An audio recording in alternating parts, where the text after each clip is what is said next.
Hello दोस्तों, भानीराम डाल YouTube channel में आपका एक बार फिर से स्वागत है। देखो, आज का जो हमारा टॉपिक है वो हॉर्टिकल्चर से रिलेटेड है, post harvest technology and processing, यानी तुड़ाई के बाद फसलों का प्रबंधन और उनका प्रसंस्करण। प्रसंस्करण बोले तो जैसे सेब से जैम बना दिया, अमरूद से जेली बना दी, ये प्रसंस्करण होगा। सबसे मेन चीज है पोस्ट हार्वेस्ट टेक्नोलॉजी और प्रोसेसिंग क्यों जरूरी है। देखो, फल सब्जी उत्पादन करना ही हमारा काम खत्म नहीं हो जाता है। तुड़ाई के बाद कैसे उनको खराब होने से बचाया जा सकता है, कैसे उनसे ज्यादा दाम कमाया जा सकता है और कैसे उनको पूरे साल उपलब्ध करवाया जा सकता है। देखो, बाजार में कई बार देखा होगा आपने, फल सब्जियां बहुत खराब होती है। उसके बाद दूसरा आपने देखा होगा कई बार जब उनका पीक सीजन होता है, जब उनका मुख्य सीजन होता है, तो उनके दाम क्या हो जाते हैं, बहुत कम आ जाते हैं। तो उसको कैसे मेंटेन किया जाए। तीसरी ये बात होती है कि फल सब्जियां एक पर्टिकुलर सीजन में होती है, उस सीजन में तो खूब उपलब्ध होती है, बाकी होती नहीं है। जैसे आपने टीवी पे ऐड देखा होगा स्लाइस माजा का, भी अभी आम का सीजन है, खा लेना चाहिए, बाद में तो अपने लड़ाई बड़ाई जो भी करना है वो बाद में कर लेंगे। तो अब उसको पूरे साल कैसे अवेलेबल करवा सकते हैं। जैसे स्लाइस मोजा ऑप्शन दे दिया भी, हाँ पूरे साल अवेलेबल हो गया आम, उस तरह से प्रसंस्करण करके पूरे साल अवेलेबल कैसे करवाया जा सकता है। जैसे मान लो कि कच्चा आम है, केरी बोले जिसको, 2-3 महीने के लिए उपलब्ध होता है। अगर अपने को पूरे साल उसको उपलब्ध करवाना है तो घर में अपने अचार बना के रख लेते हैं, तो पूरे साल उपलब्ध हो जाता है। तो इस तरह की स्टडी की जाएगी।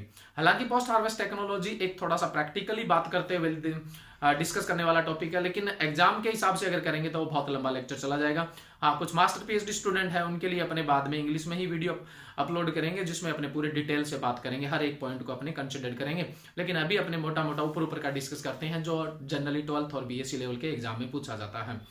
तो सबसे पहले बात करते हैं, देखो भारत में जो कुल फल उत्पादन होता है उसका तुड़ाई के बाद, जिसको पोस्ट हार्वेस्ट लॉसेस बोलते हैं, तुड़ाई के बाद 25 से 30% भाग खराब हो जाता है। फलों में तुड़ाई के बाद कितने प्रतिशत भाग खराब हो जाता है? 25 से 30%। और जो सब्जियां हैं, सब्जियों के अंदर तुड़ाई के बाद 30 से 40% भाग सड़ गल कर नष्ट हो जाता है, यानी 30 से 40% पोस्ट हार्वेस्ट लॉसेस देखने को मिलता है। अब ये जो नुकसान है, इस नुकसान होने का कारण क्या है? देखो, एक तो सबसे बड़ा कारण है कि प्रसंस्करण की कमी है।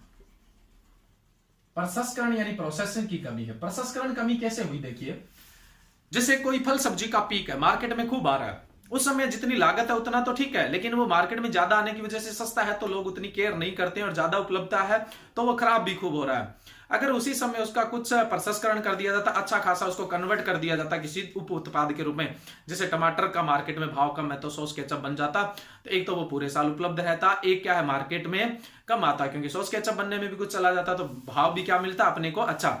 देखो, एक तो प्रसंस्करण से मार्केट में ज्यादा नहीं आता, भाव अच्छा बनता। एक मार्केट में कम आ रहा है तो उसकी केयर भी अच्छी होती, तो केयर भी अच्छी होती तो वो सड़गल के भी खराब नहीं होता, किसानों को प्राइस भी क्या मिलता, ज्यादा मिलता, और ऑफ सीजन में भी उसकी उपलब्धता बरकरार रहती। तो प्रसंस्करण की कमी सबसे बड़ी कमी है, क्योंकि भारत में जो कुल फल सब्जी उत्पादन होता है उसका लगभग 2% भाग ही प्रसंस्करण प्रोसेसिंग में काम में लिया जाता है। जो लगभग 98% है वो तो क्या है, ताजा उपयोग करते हैं। ज्यादातर एग्जाम में डेटा यही पूछा जाएगा, लेकिन जनरली अब जो प्रसंस्करण है वो 3 से 4% हो गया।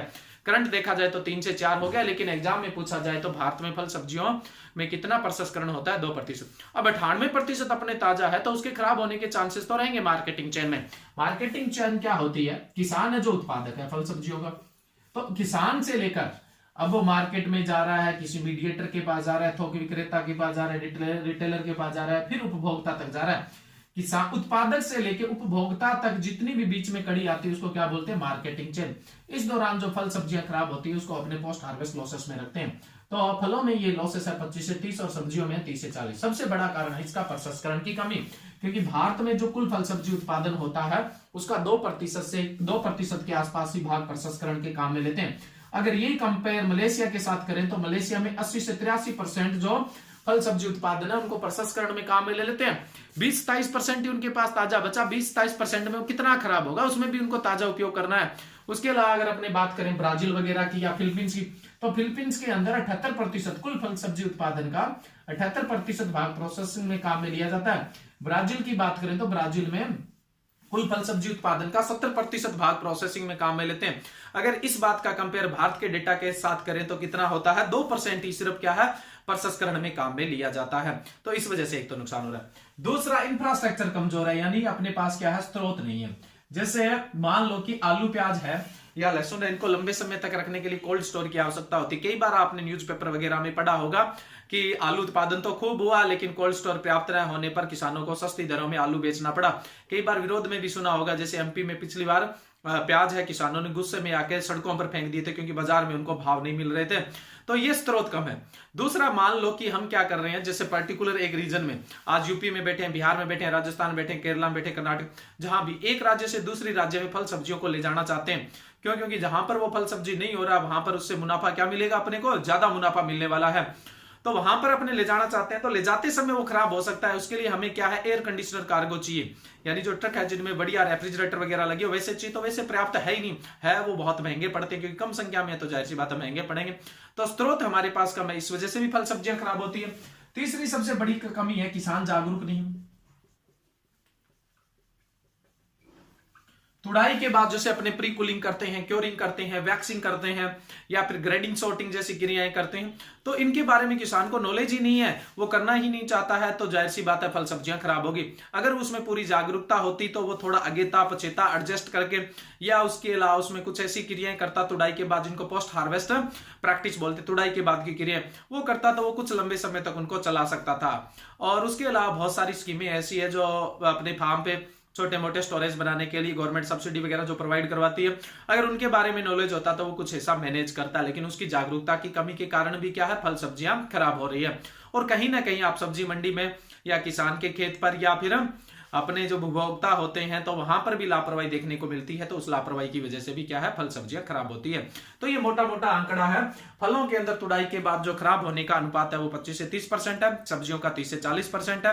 और भारत में कुल फल सब्जी उत्पादन का जो प्रसंस्करण में शेयरिंग है वो 2% है। अगर मलेशिया से कंपेयर करें तो मलेशिया का 80 से 83% है, जो एक बहुत बड़ी अमाउंट है। तो वहां खराब होने के चांसेस क्या रहेंगे, कम रहेंगे। अब देखिए फल सब्जियां खराब होने की क्या क्या कारण हो सकते हैं। जैसे ये कोई फल है, ये फल खराब हो सकता है स्वच्छता न रखने पर। जैसे कोई सड़ा गला फल है, उसको अपने साफ ताजा फलों के साथ ही ऐड कर देंगे, तो साथ वाले फल सब्जियां क्या हो जाएंगे, खराब हो जाएंगे। तो उन्हें साफ सुथरा नहीं रखेंगे तो भी फल सब्जियां खराब हो जाएगी। दूसरा सबसे बड़ा कारण होता है स्वत अपघटन, सेल्फ डिग्रेडेशन। स्वत अपघटन का मतलब क्या है, आपने आज टमाटर लेके आए बाजार से 100 ग्राम का, कल वो 100 ग्राम का नहीं बचेगा, 97-96 ग्राम का बचेगा। कारण क्या है, क्योंकि उसमें श्वसन जारी रहता है। श्वसन जारी रहेगा तो भोजन टूटेगा, भोजन टूटेगा तो धीरे धीरे वो टमाटर पिचकता जाएगा और लास्ट में क्या हो जाएगा, सेनेसेड खराब हो जाएगा। तो स्वत अपघटन के कारण भी क्या होते हैं, फल सब्जियां खराब होती हैं। उसके अलावा विकार, खड़ी फसल में हमने कोई पोषक तत्वों की कमी रख दी है। खड़ी फसल में अगर अपने कोई पोषक तत्वों की कमी रख दी है तो क्या होगा, जिस समय वो भंडारण में होगा या जिस समय वो मार्केटिंग चेन में होगा, तो वहां पर वो जल्दी खराब हो सकता है। जैसे एक छोटा एग्जांपल आपको बताता हूं, मटर की खड़ी फसल में आपने मैग्नीज की कमी रख दी तो कौन सा विकार हो जाएगा, मार्स स्पॉट। अगर आपने मटर की खड़ी फसल में मैग्नीज की कमी रख दी तो कौन सा विकार हो जाएगा, मार्स स्पॉट विकार हो जाएगा। तो ये विकार कहला, देखो जो सूक्ष्म जीवों के कारण होता है, जो सूक्ष्म जीवों के कारण होता है उसको तो क्या बोलते हैं, रोग बोलते हैं। किसी पोषक तत्व की कमी से, वातावरण की प्रतिकूल दशा से या किसी अनुवांशिक कारण से हो जाता है तो उसको क्या बोला जाता है, विकार। तो अब ये पोषक तत्वों की कमी से है, इस वजह से इसको क्या बोलेंगे, विकार। इसके अलावा देखो पत्ता गोभी के अंदर क्या है, खड़ी फसल के अंदर, पत्ता गोभी में अपने खड़ी फसल के अंदर मोलिब्डेनम की कमी रख दी तो क्या हो जाएगा, हार्ट रोट हो जाएगा। तो ये भी तो विकार है। उसके अलावा आपने आलू की खड़ी फसल के अंदर क्या किया, नमी की अधिकता रखी और नाइट्रोजन की अधिकता रखी, तो भंडारण के दौरान क्या हो जाएगा, होलो हार्ट हो जाएगा। बीच में आलू क्या हो जाता है, खोखला हो जाता है।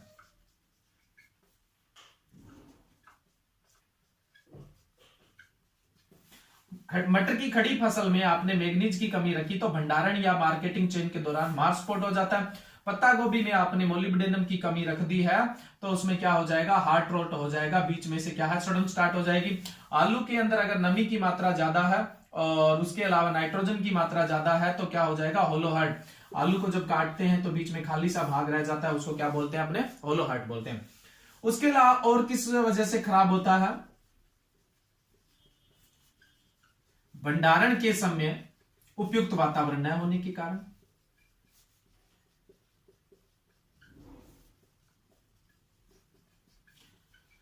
नमी कम रख दी, ज्यादा रख दी, तापमान कम रख दिया, ज्यादा रख दिया, तो वो फल सब्जी क्या हो जाएंगे, जल्दी खराब हो जाएंगे। जैसे आलू में भंडारण के दौरान ऑक्सीजन की कमी हो जाती है तो ब्लैक हार्ट विकार हो जाता है। कौन सा विकार हो जाता है, ब्लैक हार्ट विकार हो जाता है। इस तरह से कई फसलों के अंदर विकार या रोग हो जाते हैं। उसके अलावा और किन चीजों से खराब होता है कोई फल सब्जी, कीटों के कारण खराब होगा। जैसे आलू का आपने भंडारण कर रखा है तो उस दौरान क्या लग सकता है, ट्यूबर मोथ। जो पोटैटो ट्यूबर मोथ है वो खड़ी फसल में भी नुकसान पहुंचाता है और भंडारण के दौरान भी नुकसान पहुंचाता है। तो ऐसे बहुत सारे कीट हैं। जैसे आप सस्य विज्ञान की फसलों में वीविल पढ़ते हो, घुन पढ़ते हो, तो वो मोथ पढ़ते हो, वो नुकसान पहुंचाते हैं, खपरा पढ़ते हो। उसके अलावा किसके कारण नुकसान होता है, रोगों के कारण, सूक्ष्म जीवों के कारण कोई एबनॉर्मलिटी, असामान्य स्थिति होती है तो उसको क्या बोल देते हैं, रोग बोल देते हैं। तो भंडारण के दौरान या तुड़ाई के बाद कुछ रोग भी लगते हैं, जैसे सब्जियों में इरोबिन या क्रोटोवोरा जीवाणु से।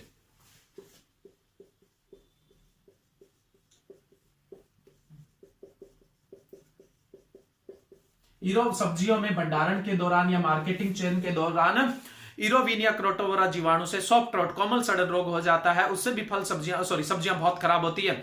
जितनी सब्जियां खराब हो रही है उसका लगभग 36% जो है वो इसी से होता है, सॉफ्ट रॉट से होता है, इरोविनिया क्रोटोवोरा। ये भंडारण के दौरान या मार्केटिंग चेन के दौरान होने वाला सब्जियों का मुख्य रोग है। ऐसा ही फलों के अंदर भी क्या है, भंडारण के दौरान या मार्केटिंग दौरान सॉफ्ट रॉट या कोमल सड़न होता है। लेकिन फलों में ज्यादातर जो सॉफ्ट रॉट होता है वो पेनिसिलियम कवक से होता है और सब्जियों में जो सॉफ्ट रॉट या कोमल सड़न होता है वो इरोविनिया क्रोटोवोरा जीवाणु से होता है। तो इन सब कारणों से क्या हो सकता है, अपना फल सब्जी खराब हो सकता है। ये फल सब्जी खराब होने के कारण है। ठीक है, अब क्या है, फल सब्जियों के परिरक्षण के सिद्धांत क्या होंगे। ये जो कमियां आई है जिनके कारण फल सब्जियां खराब हो रही है उनको आप कंट्रोल कर दीजिए, वही सिद्धांत कहलाएगा। जैसे सबसे पहले आप स्वच्छ रखिए। स्वच्छ का मतलब क्या हो गया, असेप्सिस। असेप्सिस का मतलब क्या हो गया, स्वच्छ रखो। जितने फल सब्जियां साफ सुथरे रखोगे उतने ही देरी से खराब होंगे। स्वत अपघटन हो रहा है, स्वत अपघटन से रोकना है। स्वत अपघटन से रोकने के लिए क्या करोगे, आप फल सब्जियों को कम तापमान पे रखोगे। कम तापमान पे रखोगे तो उनमें श्वसन क्रिया क्या हो जाएगी, बंद हो जाएगी, और श्वसन क्रिया बंद हो जाएगी तो स्वत अपघटन क्या हो जाएगा, अपने आप ही रुक जाएगा। उसके अलावा विकार हो रहे हैं तो खड़ी फसल में आप पूरी तरह से पोषक तत्वों का, सिंचाई का क्या करें, मैनेजमेंट करें। पोषक तत्व है, सिंचाई है, इनका क्या करें, बढ़िया मैनेज करें। तो इन विकारों से आपको बचाना है। उसके अलावा भंडारण के दौरान क्या करेंगे, आप उपयुक्त वातावरण दीजिए। कीट है, कीटों को आने से रोकिए, आगे हैं तो उनका नियंत्रण कीजिए। रोग है, रोगों को आने से रोकिए, आगे हैं तो क्या करें, इनका नियंत्रण कीजिए। उसके अलावा एक कारण और भी हो सकता है फल सब्जी खराब होने का, यांत्रिक नुकसान। यांत्रिक नुकसान क्या होता है भाई, जैसे फल आपस में रगड़ खा रहे हैं, या ट्रॉली में अपने फल ज्यादा भर दिए, ऊपर वाले फलों से नीचे वाले पिचक गए हैं, या फिर तुड़ाई करते समय आपने औजार उसके ऊपर लगा दिया है, या फिर आप उसके फल सब्जियों के ऊपर बैठ गए हो, या फिर क्या है आपकी जो पैकिंग वगैरह है वो नहीं है प्रॉपर, तो आपस में फल क्या हो रहे हैं, आपस में रगड़ खा के, स्क्रैच खा के खराब हो रहे हैं। कोई सा भी कारण हो सकता है, इनको क्या बोल सकते हैं, यांत्रिक नुकसान। तुड़ाई के समय हो सकता है, मार्केटिंग चेन के दौरान हो सकता है, मार्केट के अंदर हो सकता है, ये यांत्रिक नुकसान में आता है। तो अपने को क्या इस समय केयर करनी है प्रॉपर, तो यांत्रिक नुकसान से बचाना। यांत्रिक नुकसान से बचाने के लिए आप बढ़िया पैकिंग करोगे, कैरेट्स का उपयोग करोगे, वुडन बॉक्स का उपयोग करोगे, पॉलिथीन की पैकिंग का उपयोग करोगे, तुड़ाई करते समय प्रॉपर औजार का ध्यान रखोगे और तुड़ाई की एक बढ़िया तकनीक अपनाओगे। तो अब देखो मैं थोड़ा सा आपको जल्दी जल्दी में बताता हूं। फल सब्जी स्वच्छ न रहने की वजह से खराब हो सकते हैं, स्वत अपघटन से खराब हो सकते हैं, किसी विकार से खराब हो सकते हैं, भंडारण में उपयुक्त वातावरण नहीं है तब खराब हो सकते हैं, कीट के प्रकोप से खराब हो सकते हैं, रोग के प्रकोप से खराब हो सकते हैं, और यांत्रिक नुकसान से। तो अब फल सब्जियों के परिरक्षण के सिद्धांत क्या होंगे, स्वत अपघटन स्वच्छ रखिए, साफ सुथरा रखिए, नहीं खराब होंगे। दूसरा, स्वत अपघटन से बचाइए। तीसरा, विकार से बचाइए। चौथा, भंडारण के दौरान आप क्या है, उपयुक्त वातावरण दीजिए, कीटों का नियंत्रण कीजिए, रोगों का नियंत्रण कीजिए, और यांत्रिक नुकसान से बचाइए। ये फल सब्जियों के परिरक्षण के अपने आप में क्या होंगे, सिद्धांत हो गए। लेकिन अगर आपको क्या है थोड़ा डिटेल से जाना होता है तो काफी लेंथी टॉपिक रहता है ये, लेकिन 12th और बीएससी लेवल के एग्जाम के लिए इतनी बात सफिशिएंट होती है अपने। अब नेक्स्ट बात करते हैं फल परिरक्षण की विधियां।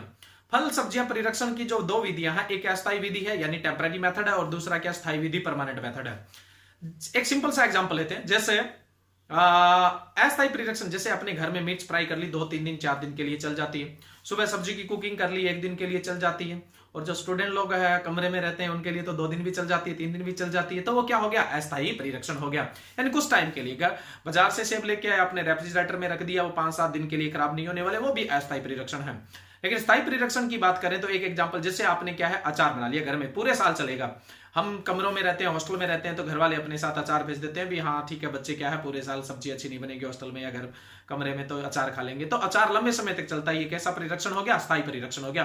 तो फल परिरक्षण या फल सब्जियों के परिरक्षण की 2 विधियां हैं, अस्थायी और स्थायी। अस्थायी बोले तो टेम्परेरी मेथड। सबसे पहले अपने परिरक्षण की अस्थायी विधियों में चलते हैं।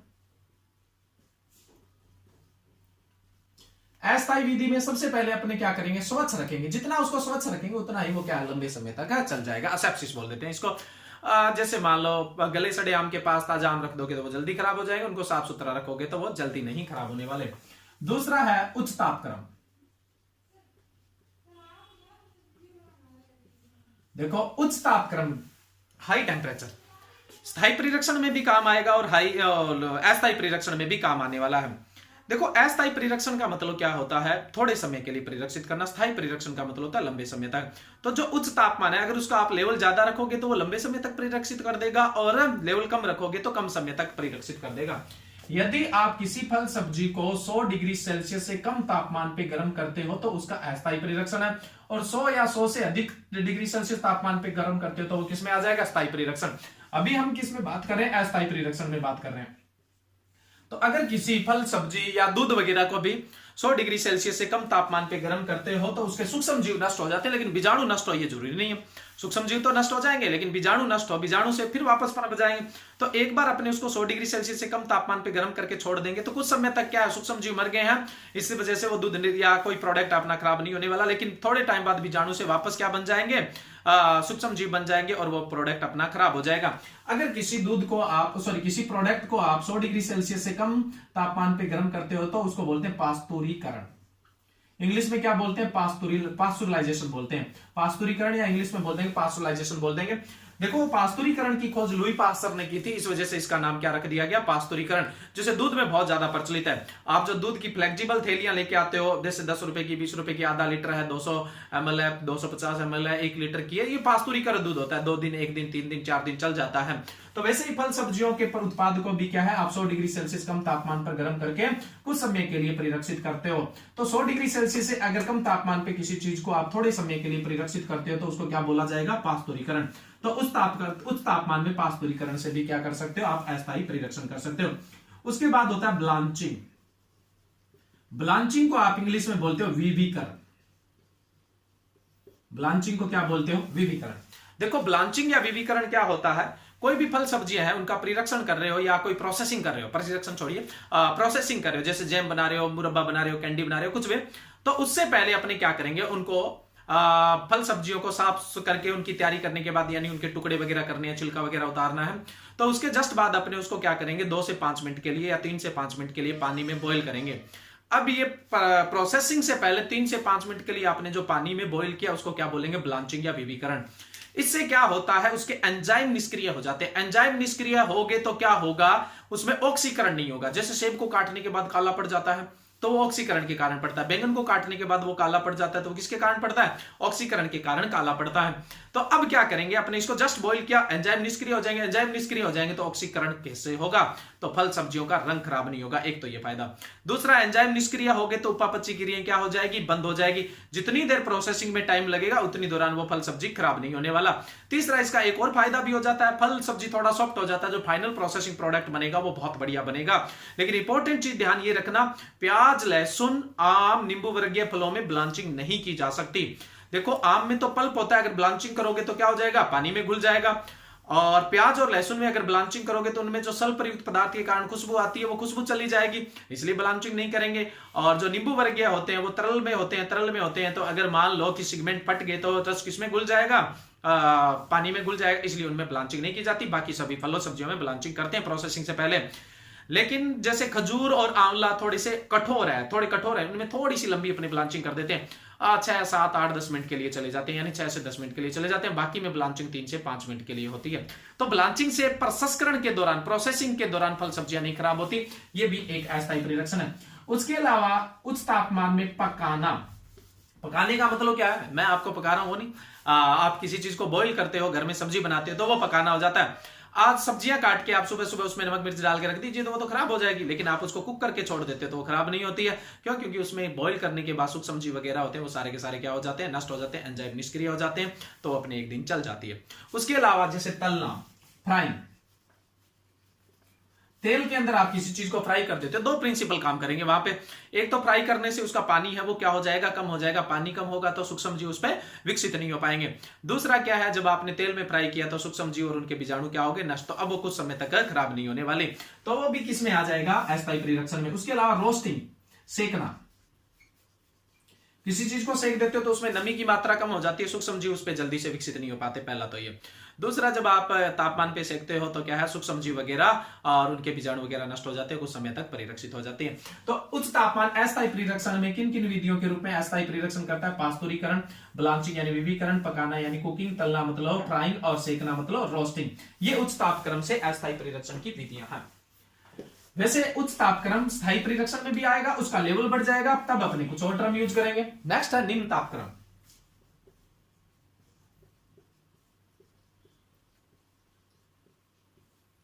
निम्न तापक्रम, कम तापमान रखोगे। जैसे आप मार्केट से फल सब्जियां लाए, उनको घर पे रेफ्रिजरेटर में रख देते हो, तो उनमें उपापचय क्रियाएं मंद पड़ जाती है, सूक्ष्म जीव एक्टिव नहीं हो पाते, सक्रिय नहीं हो पाते कम तापमान पे। अपने को भी फ्रिज में रख दे तो अपना भी सांस क्या हो जाएगा? बंद हो जाएगा, तो वो कुछ समय के लिए क्या हो जाते हैं? परिरक्षित हो जाते हैं। जैसे सेलर स्टोरेज है, सेलर स्टोरेज लगभग 10-15 डिग्री सेल्सियस तापमान रखता है।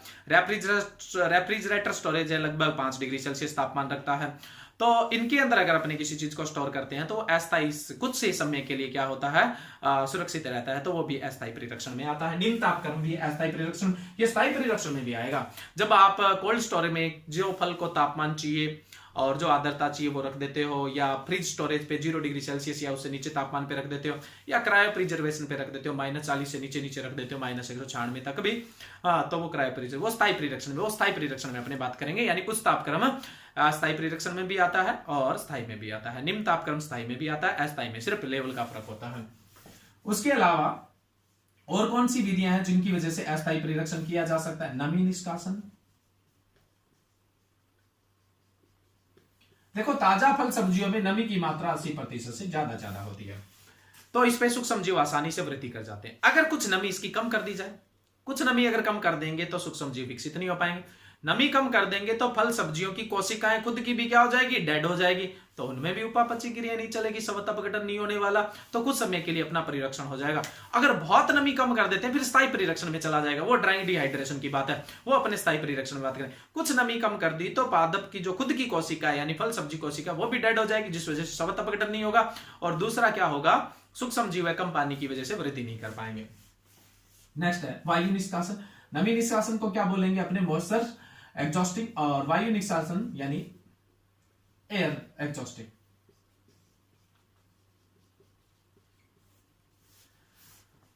किसी फल सब्जी को पॉलीथीन में बांध के रख दें, प्रॉपर उसको गैस मिलेगी नहीं, शोषण होगा नहीं, स्वतः अपघटन नहीं होगा। पॉलीथीन में पैक किया हुआ, सूक्ष्म जीवों को भी गैस नहीं मिलेगी, ऑक्सीजन नहीं मिलेगा, तो क्या होगा? वो भी सक्रिय नहीं हो पाएंगे, वो भी डेड हो जाएंगे, तो कुछ समय के लिए परिरक्षित हो जाएंगे। अब वायु जो निष्कासन है वो स्थायी परिरक्षण में भी आता है। जैसे आप देखते हो मार्केट में चिप्स आते हैं, कुरकुरे आते हैं, तो उनके अंदर अपने क्या है? ऑक्सीजन वगैरह निकाल के उसके अंदर नाइट्रोजन भर दी जाती है। अब उनको सूक्ष्म जीवों को विकसित होने के लिए, सांस लेने के लिए ऑक्सीजन है ही नहीं, तो वो कैसे विकसित हो पाएंगे?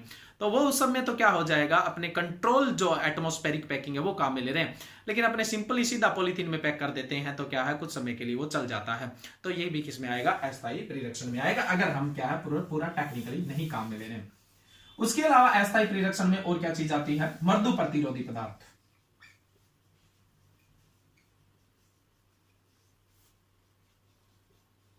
यानी जो ऑर्गेनिक परिजराव है उनकी अगर कम क्वांटिटी रखे तो उनको मृदु प्रतिरोधी पदार्थ रखते हैं। यानी कार्बनिक जो परिरक्षक है उनकी कम मात्रा रखेंगे तो वो क्या करेंगे? कुछ समय के लिए अस्थायी परिरक्षण का काम कर देंगे। हालांकि ये जो मृदु प्रतिरोधी पदार्थ है इनकी मात्रा ज्यादा काम में ले लेते हैं तो स्थायी परिरक्षण में आ जाता है, उस समय उन्हें कार्बनिक परिरक्षक कहते हैं। तो अस्थायी परिरक्षण में इनका लेवल क्या होता है? देखो, मृदु प्रतिरोधी पदार्थ में जैसे नमक है,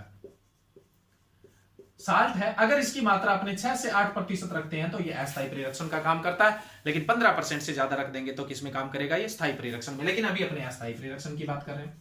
चीनी की बात करें तो चीनी की मात्रा 20 से 55% तक रखते हैं तो ये अस्थायी परिरक्षण का काम करते हैं, जैसे मिठाइयां वगैरह चीनी की चाशनी में आती है। अगर ये मात्रा 65% या इससे ज्यादा रख दे तब स्थायी परिरक्षण का काम करेगा, लेकिन अस्थायी परिरक्षण में इतना काम में लेते हैं। उसके अलावा जैसे सिरका है, सिरके में एसिटिक अम्ल होता है, सिरके में लगभग 4% एसिटिक अम्ल होता है, इसकी मात्रा 1.5% के आसपास रखें तब तक अस्थायी परिरक्षण का काम करेगा। 2% से ऊपर ले जाएं तो किसका काम करेगा, स्थायी परिरक्षण का काम करेगा। सिरका बोले तो इंग्लिश में विनेगर, विनेगर में एसिटिक एसिड पाया जाता है। चीनी है शुगर और नमक है साल्ट। नेक्स्ट अपने बात करें मसाले। फल सब्जियों को मसाले डालकर क्या कर देते हैं, पका देते हैं। मसाले क्या होते हैं, ऑक्सीजन प्रतिरोधी होते हैं, ऑक्सीजन का विरोध करते हैं, जिससे स्वतः अपघटन भी नहीं होता, सूक्ष्म जीव भी कम विकसित होते हैं, तो कुछ समय के लिए मसालों से भी क्या हो जाता है, परिरक्षण हो जाता है। तो अगर इनका उपयोग किया जाए तो अस्थायी परिरक्षण हो जाता है। इनकी मात्रा कम है इसलिए इनको मृदु प्रतिरोधी पदार्थ बोल देते हैं, अदरवाइज ये क्या कहलाते हैं, ऑर्गेनिक प्रिजर्व कहलाते हैं।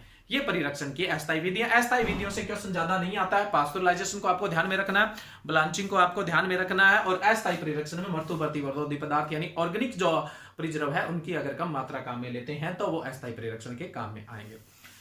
नेक्स्ट अब अपने बात करते हैं जो मेन है, जहां से ज्यादातर क्वेश्चन पुट अप होते हैं, स्थायी परिरक्षण, परमानेंट प्रिजर्वेशन। स्थायी जो परिरक्षण है, लंबे समय तक परिरक्षित करना यानी महीनों से लेकर सालों तक परिरक्षित करना क्या कहलाता है, स्थायी परिरक्षण कहलाता है।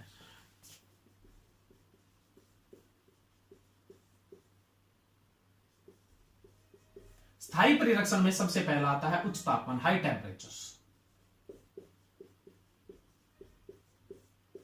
उच्च तापमान या हाई टेम्परेचर। देखो अगर किसी फल सब्जी या किसी तरल को आप 100 डिग्री सेल्सियस या इससे ज्यादा तापमान पे गर्म कर देते हो तो उसके सारे सूक्ष्म जीव भी मर जाएंगे और उनके बीजाणु भी क्या हो जाएंगे, नष्ट हो जाएंगे, उनके स्पोर भी खत्म हो जाएंगे। माइक्रो ऑर्गेनिज्म भी डेड है सारे के सारे और उनके स्पोर भी क्या हो जाएंगे, सारे के सारे खत्म हो जाएंगे। तो अब वो प्रोडक्ट जल्दी से खराब नहीं होने वाला। अब देखिए फल सब्जियों को क्या है, परिरक्षण के हिसाब से 2 भागों में बांटा गया है 5 पीएच पे। पीएच जो स्केल होता है उसमें क्या होता है, 7 से कम वाले अम्लीय होते हैं और 7 से ज्यादा वाले क्या होते हैं, बेसिक नेचर के होते हैं, यानी लवणीय सारी स्वभाव के होते हैं। लेकिन क्या है, जिन फल सब्जियों का पीएच मान 5 से कम है, जिन फल सब्जियों का पीएच मान 5 से कम है वो लंबे समय तक परिरक्षित होते हैं, और जिनका मान पीएच 5 से ज्यादा है वो कम परिरक्षित होते हैं। तो अब परिरक्षण में क्या करते हैं, 5 पीएच मान के अनुसार ही वर्गीकरण करते हैं। 5 से कम वाला है उसको क्या बोलेंगे, अम्लीय, और 5 से ज्यादा वाला होता है वो क्षारीय। इस बात का ध्यान रखना, यूनिवर्सल ट्रूथ तो यही है कि 7 से कम वाला अम्लीय और 7 से ज्यादा वाला क्या है, क्षारीय, लवणीय क्षारीय यानी बेसिक नेचर का है। लेकिन यहाँ परिरक्षण के हिसाब से वर्गीकरण जब होता है तो 5 से कम वाले को अम्लीय मानेंगे और 5 से ज्यादा वाले को बेसिक मानेंगे। तो 5 से 7 जिसका पीएच होगा होने को तो वो अम्लीय, लेकिन यहाँ पर संस्करण में हमने क्या माना है, उसको बेसिक नेचर का माना है। तो इसमें होगा तो अम्ल, लेकिन अम्ल की मात्रा कम होती है। तो 5 से अधिक वाला जितना भी पीएच मान है उसको अपने क्या बोलेंगे, बेसिक नेचर का, और 5 से कम वाला है उसको एसिडिक नेचर का। 5 से जिसका पीएच मान कम होता है उसको आसानी से परिरक्षित किया जा सकता है। 5 से ज्यादा होता है उसको अगर आप परिरक्षित करने जाओगे तो कुछ एक्स्ट्रा एफर्ट लगाने पड़ेंगे, कुछ अलग करना पड़ेगा आपको। तो अब देखिए जो फल सब्जियां अम्लीय प्रकृति के होते हैं उनको परिरक्षित करने के लिए अपने क्या करते हैं, 100 डिग्री सेल्सियस तापमान पे गर्म करते हैं। और जो क्षारीय प्रकृति के होते हैं या बेसिक जो नेचर के होते हैं उनको परिरक्षित करने के लिए, स्थायी परिरक्षित करने के लिए कितना तापमान दिया जाता है, 115 से 121 डिग्री सेल्सियस। तो अम्लीय है वो तो 100 डिग्री सेल्सियस पे हो गए, लेकिन क्षारीय उनको 15 से 21 डिग्री सेल्सियस टेम्परेचर एक्स्ट्रा देना पड़ा। यही एक्स्ट्रा एफर्ट अपने को करना पड़ेगा। इसलिए क्या है, प्रसंस्करण के हिसाब से फल और सब्जियों को अम्लीय और क्षारीयता 2 भागों में बांटा है। जिसका पीएच मान 5 से कम है वो अम्लीय है, 5 से ज्यादा है वो कौन सी प्रकृति का है, क्षारीय है। इस वर्गीकरण के हिसाब से आप केले और पपीते को छोड़ दो, केले और पपीते को छोड़ के सारे फल अम्लीय प्रकृति के हैं।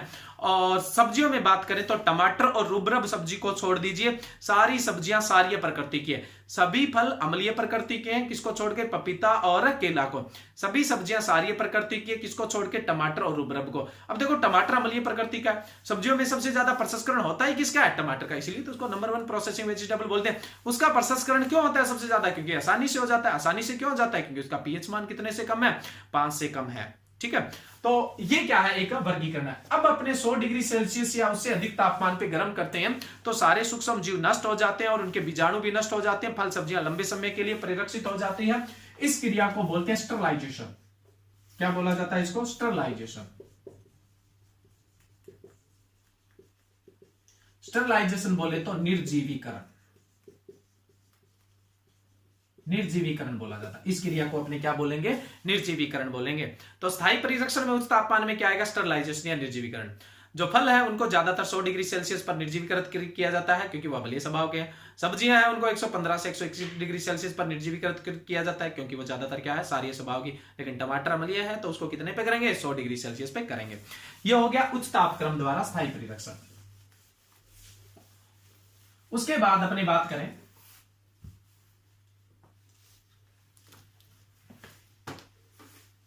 निम्न तापक्रम।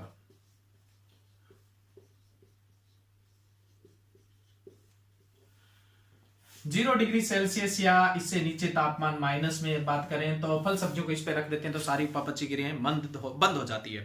कोई सूक्ष्म जीव भी विकसित नहीं हो पाएगा क्योंकि इतने तापमान पे वो क्रिया कैसे करेगा? एक्टिवेट नहीं हो पाएगा, वो लंबे समय तक परिरक्षित हो जाएगा। इसके एग्जाम्पल अपने को देखने को मिलते हैं, जैसे कोल्ड स्टोरेज है, सीए स्टोरेज है, एमए स्टोरेज है। CA storage control atmospheric storage है, MA storage modified atmospheric storage है। उसके अलावा जैसे क्रायो प्रिजर्वेशन भी करते हैं, -40 से नीचे जाते हैं तो वो क्या कहलाता है? क्रायो प्रिजर्वेशन कहलाता है। तो उस पर अपने लंबे समय तक क्या हो जाता है? परिरक्षण हो जाता है। ये सीए स्टोरेज क्या है, एमए स्टोरेज क्या है, ये जब हम स्टोरेज पढ़ेंगे उस समय अपने बात करेंगे। नेक्स्ट, उसके अलावा अपने स्थायी परिरक्षण करने के लिए और कौन सी विधि है? उच्च तापक्रम हो गया, निम्न तापक्रम हो गया, तीसरा है परिरक्षकों का उपयोग। जो प्रिजर्वेटिव है, प्रिजर्वेटिव यानी परिरक्षक है, उनका उपयोग करते हैं। दो तरह के प्रिजर्वेटिव होते हैं, एक कार्बनिक होते हैं, एक रासायनिक होते हैं, या अकार्बनिक भी बोल सकते हैं। कार्बनिक प्रिजर्वेटिव कौन से होते हैं? देखो,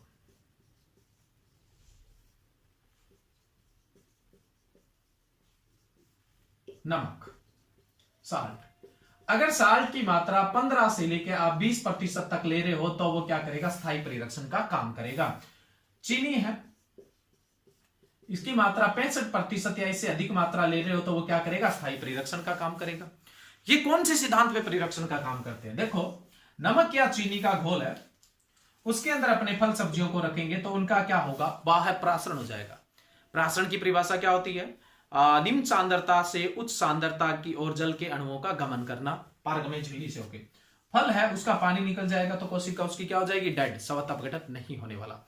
दूसरा, अगर इसमें कोई सूक्ष्म जीव आया तो उसमें भी बाह्य प्रासरण हो जाएगा, वो भी क्या हो जाएगा? डेड हो जाएगा। न सूक्ष्म जीव लग रहे हैं, न स्वतः अपघटन हो रहा है, जाहिर सी बात है परिरक्षण हो जाएगा। तो नमक व चीनी में जो परिरक्षण का सिद्धांत है वो बाह्य प्रासरण का सिद्धांत है, इसके द्वारा परिरक्षण होता है। उसके अलावा सिरका, सिरका में एसिटिक अम्ल होता है जो सूक्ष्म जीवों को नष्ट कर देता है। अगर 2% से अधिक आपने सिरका का उपयोग किया है तो वो क्या करेगा? स्थायी परिरक्षण का काम करेगा। सिरका के अलावा तेल, तेल है वो भी कार्बनिक परिरक्षक में आता है। देखो, तेल क्या काम करता है? जैसे ये बर्तन है, इसमें आपने फल रख दिए, ये जो फल है इनसे आप क्या करोगे? लगभग 2-1 इंच ऊपर मोटी क्या करो, 2 इंच ऊपर तक क्या है? तेल भर दोगे। अब तेल क्या है? मारने का किलिंग इफेक्ट कुछ नहीं करता है, इसके अंदर गैसों का विसरण ही नहीं हो पाएगा, गैसें अंदर जा ही नहीं पाएगी, तो इसके अंदर जो फल पड़े हैं उनमें स्वतः अपघटन नहीं होगा, कोई सूक्ष्म जीव भी अंदर नहीं जा पाएगा। अंदर चला भी गया है तो उसको गैसेज नहीं मिलेगी तो वो भी श्वसन नहीं करेगा, वो भी डेड हो जाएगा। तो ये एक प्रोटेक्टिव लेयर बनाता है। इस तरह से तेल भी क्या करता है? स्थायी परिरक्षण का काम करता है। ये ज्यादा मात्रा में हो जाए तो अपने शरीर के लिए ज्यादा हैजार्डस नहीं है, इसलिए अपने इनको क्या बोलते हैं? ज्यादा नुकसानदायक नहीं बोलते। और ये क्या है? कार्बनिक परिरक्षक कहलाते हैं। जो कार्बनिक परिरक्षक है उनका एक और वर्गीकरण है, इनको क्लास फर्स्ट परिरक्षक भी बोल दिया जाता है। क्या बोल दिया जाता है? इनको क्लास फर्स्ट प्रिजर्वेटिव या क्लास फर्स्ट परिरक्षक भी बोल दिया जाता है। दूसरे हैं अब रासायनिक परिरक्षक। रासायनिक परिरक्षक को अकार्बनिक परिरक्षक भी बोल दिया जाता है या फिर क्लास 2 परिरक्षक भी बोल दिया जाता है, क्लास सेकंड या फिर रासायनिक परिरक्षक।